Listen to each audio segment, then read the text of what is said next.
Sa video po na ito, pag-uusapan po natin ang pagkakaiba ng bawat produkto na ginagamit po sa filtration. Kung mapapansin po ninyo, meron po tayong 4 na klase ng filter sand. Unahin po natin pag-usapan itong tinatawag nilang apog or crushed limestone. Kung mapapansin po ninyo, napakaputi po niya at yung texture niya po ay medyo may kalambutan. Kaya kapag diniinan po natin, may tendency na madurog po siya at magpulbo.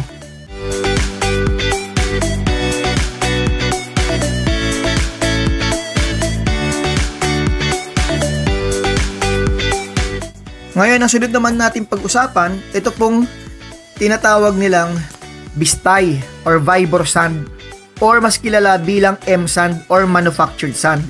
Ito naman po ay gawa sa mga dinurog na bato at ginawang buhangin.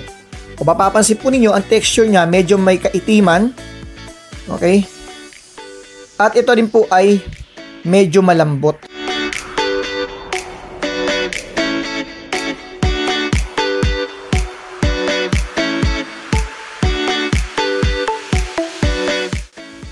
Ito po yung tinatawag nating river sand.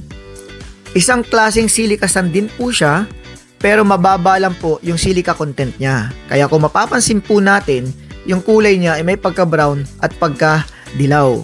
Pero hindi po kagaya ng apog at saka ng bistay, ang buhangin po na to ay matigas at tumatagal.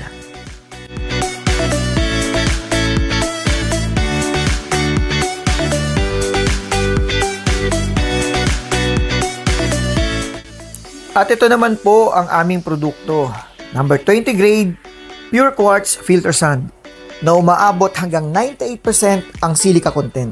Kaya garantisado ang linis at tibay. Hindi po ito malambot at hindi po nadudurog kaagad, kaya hindi siya nagiging alikabok o nagpuputik. Tumatagal po ito ng hanggang 5 taon bago kailangang palitan, kaya mas tipid sa maintenance at hassle-free gamitin. Ang filter sand namin ay sumusunod sa international standards gaya ng ASTM o American Society for Testing and Materials at AWA o American Water Works Association. Ibig sabihin, ang aming produkto ay umaayon sa global standards pagdating sa laki ng butil, sa taas ng silica content at sa tibay na dekalidad. Kaya perfect po itong produkto namin para sa mga swimming pools, sa water treatment at sa sewage treatment systems, kung saan mahalaga ang malinis na tubig at maaasahang performance.